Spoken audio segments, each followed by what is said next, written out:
Welcome to the Lucent Perspective. I'm your host, Rebecca Hastings. I've spent over a decade working with executives in the tech sector and helped successful companies build their leadership teams and scale.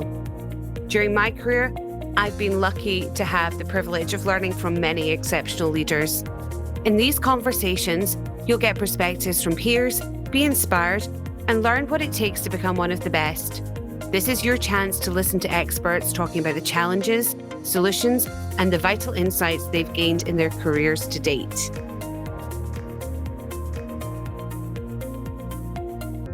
Today, I'm joined by Csilla. Csilla is the Chief Strategy Officer at BTP, which is a digital provenance company. She is also a global blockchain business council ambassador and a blogger who's spoken at numerous conferences on blockchain and its applications.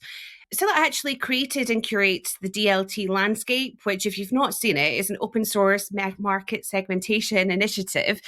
And it kind of like highlights and demonstrates the growing complexity and evolution of the blockchain ledger technology market.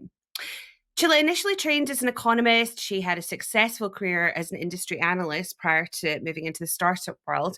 And on top of that, she's also a former elite athlete who competed in beach volleyball and taekwondo. So, Csilla, tell me, what does a chief strategy officer do? Yeah, well, I guess, the role of a chief strategy officer may depend on the company, obviously, but I can definitely tell you about what I do. So I work very closely with the CEO and, to help steer the company in the right direction. I oversee, messaging of the company, branding, communication, and things like that. I also investigate a lot and assess the market, and that would include, customer needs, our competitive landscape, business and partnership opportunities. And I also do a lot of thought leadership for the company, around the technology itself, application areas, areas that people are confused about and things like that. So I do that through, publishing blog posts. I present at events. I do webinars. I use social media, and I also liaise with industry associations that we are part of.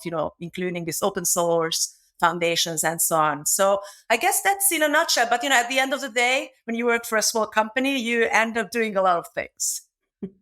Yeah, that sounds like a really varied role that must take you across pretty much everything apart from the hands-on technology, I imagine. Yeah, actually, yeah, that's the short version of it. Yeah, but the short answer. So, uh, tell me about your journey into the blockchain world, because I know you didn't always work in the sector. I'm intrigued to find out how you got so deeply entwined in it. Yeah, so prior to joining my current company, I worked as a technology industry analyst, and I was actually doing that for a number of years. It was a little over 10 years at our market research and advisory company. And, we were very much focused on emerging technologies. And I wasn't obviously always covering blockchain. I started, I was part of this digital transformation team. And then I had like a lot of liberty to look at interesting areas. And, I found blockchain and I was like, I got really interested in it. And I started reading about it. And I started to write about it. So the company allowed me to, publish reports in the technology. And at some point I was like writing about it more and more, and it just makes sense to cover that space like formally, right, as an analyst, among other areas. But basically, yeah, I guess that was the beginning of it, and that was 2017.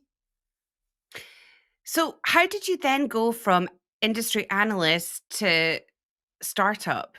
That's quite a big change because you were working for a big company at that point. Yeah, I know. I mean, so because first I was working for a small market research company, but then we got bought, right? So we got acquired by a big one, and I'm not a fan of working at big companies, and and I've been doing that job for a while, and I thought I really need to I needed a change. And I was always sort of drawn in by the startup world. I always wanted to try that out. And an opportunity presented itself and I just took it. So that's that. And that was 2 years ago. It was beginning of 2021. Mm-hmm. And that was when you joined BTP. Yes. Yeah. And by the way, it's a fun fact. I was the first analyst who covered the company. So when it was founded, yeah, the company was founded in 2018 and I wrote about it because I knew the CEO from, his previous company. They used to be a client. And so I wrote about the company and then I continued because then I was like sort of a blockchain market analyst. So I continued to write about the company. So I knew everything about the company. Well, not everything, obviously, but I knew the company already before joining. Yeah, so you would have been incredibly well prepared for a job interview if you'd been researching the company for several years. Yeah, and it was actually a very informal one because I knew my interviewer. So it was like a very nice, very relaxed conversation. There was like no stress at all. So, in addition to your work, you curate the DLT landscape. Yep. I looked at it recently and it was like super fascinating for me to see how much more mature the sector is compared to a few years ago. There's just like way more complexity. We'll put a link to that down in the description for anyone who's not seen it. But it would be good if you could just like talk me through a little bit about the evolution of the DLT ecosystem. Yeah. Yeah, so actually that sort of initiative was inspired by the complexity, as you said, the complexity of the market, because around 2019 and so, you could see that companies started to innovate, beyond what was known as that core ledger or core blockchain. Until then, it was like, that part of the technology was, evolving. There were like new blockchains coming out and so on. But then, people started, to talk about other things that are associated to blockchain. And it was, like everybody, like was talking about smart contracts, like tokenization, even provenance capabilities and so on. So these companies started to, come up with different pieces of technology, offerings around those things. And even, intersections with existing or other, emerging technologies such as AI, IoT, and so on. So that's how, and it really got very complex. And I think a lot of people were, a little bit confused because there were like, terms used for this, like different terms used for the same things or the same term used for different things. So I really wanted to provide or provide some clarity on those things. And that's how it sort of was, the idea was born to create the DLT landscape. Yeah. So in that time, I guess companies and developers have really gone from playing with blockchain to starting to realize the value of all of that. Yeah. Um, how do you think, like, where do you think the biggest opportunities are for companies to achieve value in blockchain technology just now? Yeah. So yeah, I guess I think 2017 was actually a very crazy year from from different perspectives. But and I obviously don't want to talk about what happened with all those crazy initial coin offerings and stuff. But in terms of blockchain, like a lot of companies, I guess no, there was like a ridiculous amount of announcements around proof of concept, right? So a lot of organizations started, as you said, started to play with the technology. There was like no real conviction about it, but they were like, okay, let's see what we can do with it. And then, and some companies were like, oh, our competitors are doing something with blockchain. We should do something with blockchain as well. So, you've seen these projects, but, many of them just, they didn't make it. They stay there in that, POC stage. But I think since then, and obviously there were some big initiatives which were, driven by these big companies, big names, big brands, also, driven by these big techs as well. And these were like huge multi-year projects. And, some of them are not, had to close shop since then. But I think what the good thing was that, some organizations realized that, hey, why don't we just, use, we don't do these boil the ocean things, but we try to, improve a process, improve a system. Let's see how blockchain can do that, or smart contracts or something, like automating pieces of a process. So how do we do that, right? Let's see if we can get just comfortable with the technology. We get some value early on. We work with our partners and see just again, like getting comfortable with it, seeing how it works, seeing the value, and then go from there. And actually, those are the projects that made it to production and actually stayed in production. Interesting. So, as companies got a bit more mature and pragmatic, they started to get better results. Is like the key takeaway from what I'm hearing.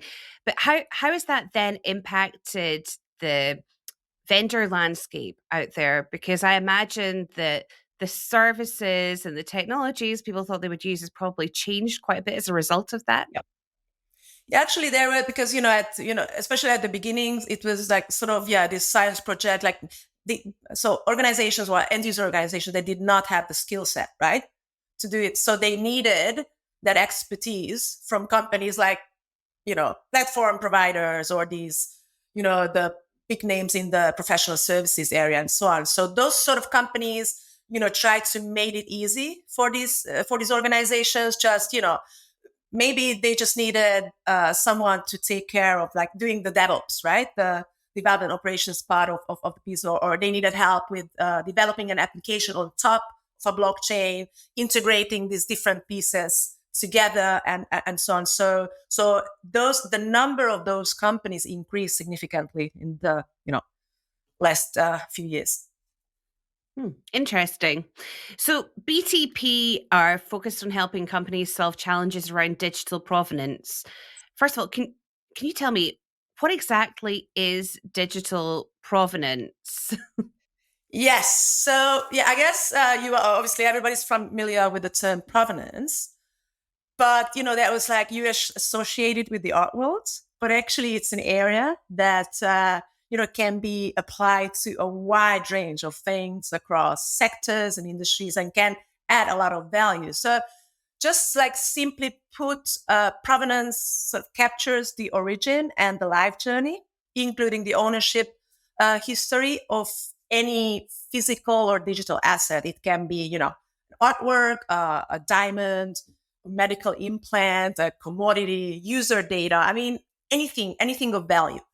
And it's important because, I guess, well, first and foremost, it adds that missing transparency and trust into, like a wide range of markets. You can, for example, you can use it, like to pinpoint like fraud, contaminations, counterfeits, do that like very quickly. So, but obviously you want to ensure consumer safety and so on. You can, businesses can demonstrate that the product that they are selling is, is environmentally friendly, that, it was produced in a, socially and ethically responsible way and so on. So it's, it's actually, I think it's a very important area. Yeah, the applications sound absolutely vast. Can you give me an example of how like BTP have used that in like something that maybe is a bit more unexpected and adds value to a business? Yeah. Yeah. Obviously, art, the art world would be straightforward, but yeah, let's go for maybe a less sexy example, but a very important one. I mean, just think about like critical infrastructure, for example, and safeguarding that critical infrastructure. If you think about when, for example, when working with energy and utilities companies, gas pipelines. Just imagine. I mean, it's very important that each piece of that gas pipeline comes. It's not fraudulent, right? So it has good quality.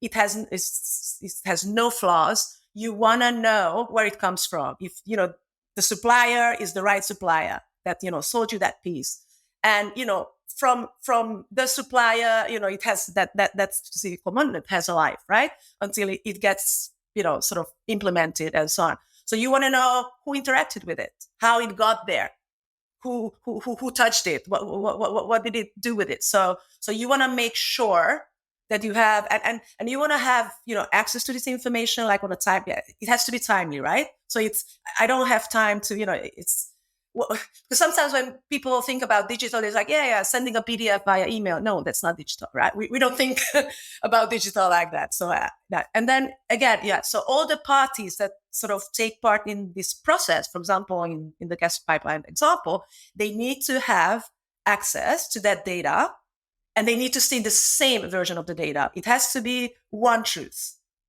So I think this is why, this is so important. Like, well, digital provenance is so important. Yeah, and it sounds like centralizing all of that information in one place is another key component. You can Yeah, imagine, the kind of like critical infrastructure example that you've just given.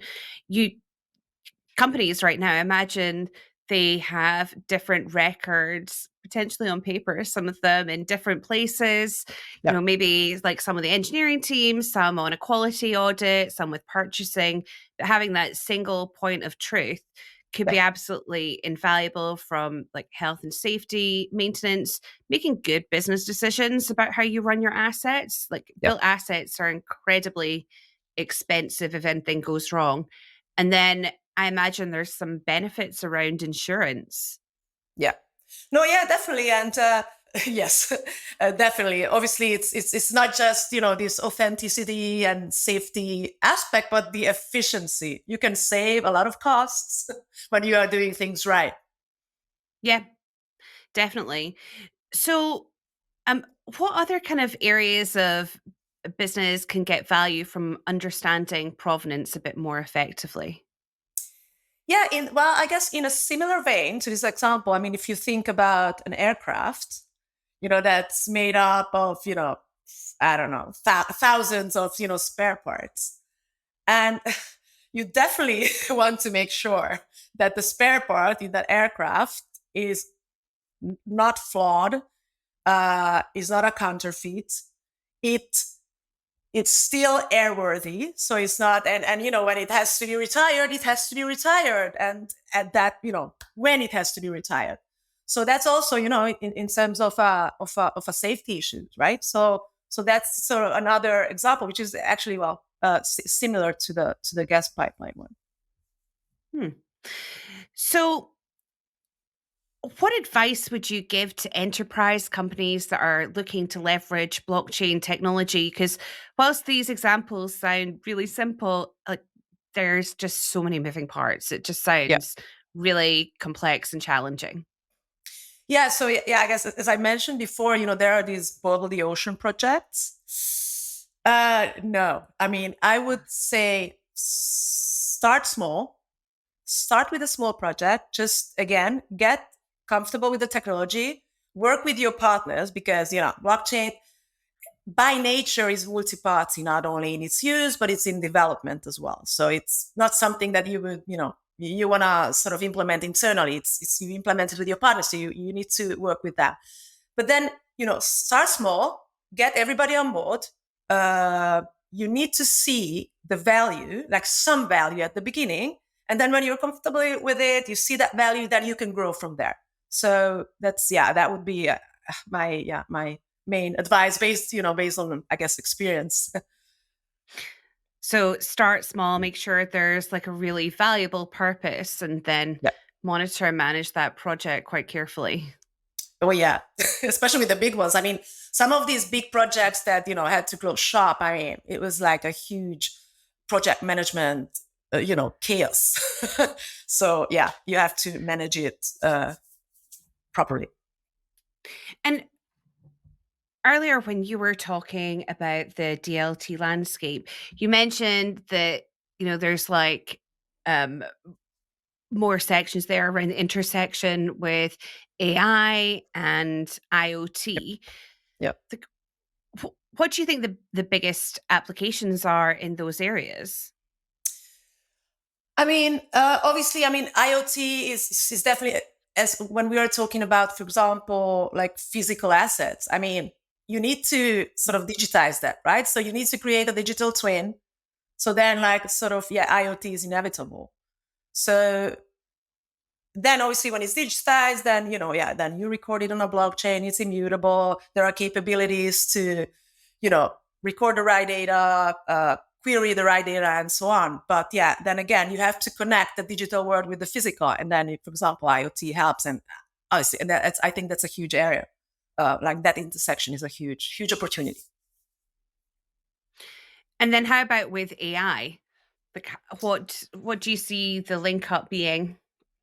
Well, I guess there are different links. So blockchain can improve AI, when it comes to, this whole notion around responsible AI.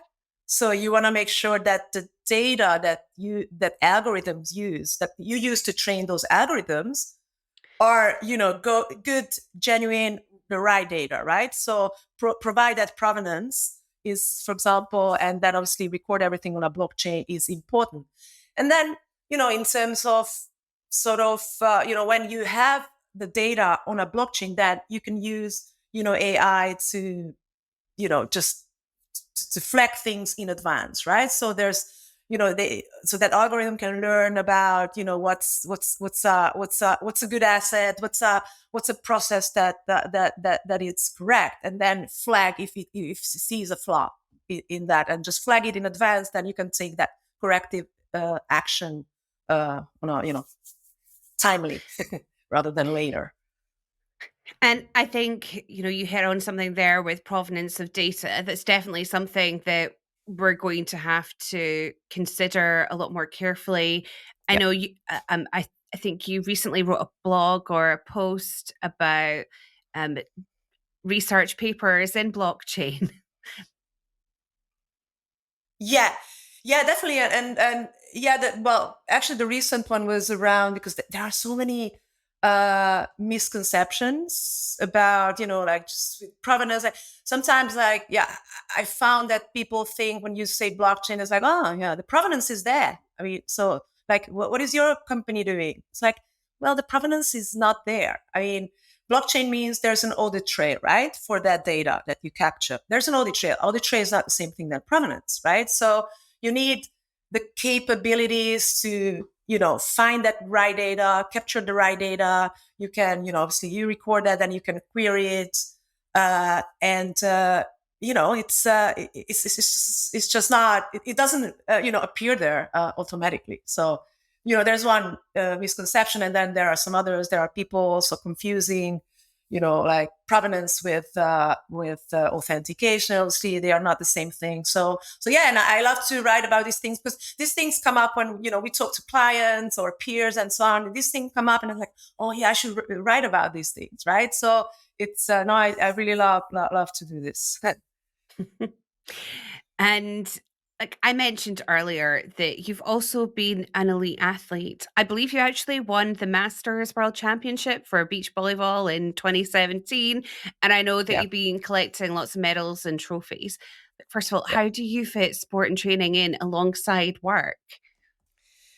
Yeah, so sports to me is sort of is my happy place, right? And I think everybody needs a happy place. Obviously, I love my job, but sports is my happy place, and it's for me it's non-negotiable. So I literally have time blocked in my calendar, like no meetings. I'm playing beach volleyball now, or yeah, no meetings. I'm doing CrossFit. It's it helps me, obviously it helps me disconnect.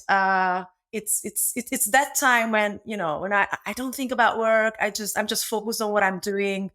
So yeah, so again, it's a non-negotiable thing, and I think when something makes you happy, you just make time for it. So I don't mind, like, doing long hours. I realize, I mean, I love my job again, but I don't mind doing those long hours. But if I'm playing beach volleyball, I'm playing beach volleyball. And the BTP team is distributed quite Yeah. globally. Yeah. So I guess you get to manage a lot of your own time that way when you're working across different time zones. Yeah. I mean, we have, like, it's super flexible, to be honest. I mean, obviously, yeah, I have, colleagues in San Francisco. Obviously, there's this 9-hour difference. I have, colleagues in New York, in the UK. I'm in Barcelona. So yeah, I mean, it's fine. I mean, I don't mind having a call at 10 p.m. But yeah, but then again, I mean, if I want to do, I need that time off during the day. I cannot, you cannot work and focus like for, 14 hours straight, right? So you need that, the time for yourself as well. And you're obviously incredibly passionate about sports. So how do you think what other benefits do you think there are for kind of like work-life balance and for employers who are giving people this kind of flexibility? I mean, I think I actually, it disciplines you. To be honest, sport disciplines you. It makes you persistent. When if I mean, for example, I'm a fighter. Like if I really want to do something. I just go for it. And I think sports help me. I mean, I've been doing sports since I was 2 years old. So it's part of my, I don't know, my personality. Yeah, it's just baked in now. Mm. So Yeah. out of all the leaders I've spoken to recently, you come across as like incredibly energetic and confident. I mean, I imagine that sports giving you lots of energy there, but I can tell you've worked hard to become an expert in the area that you're in. But I'd love to know more about your mindset. Like, what is it that like really propels you?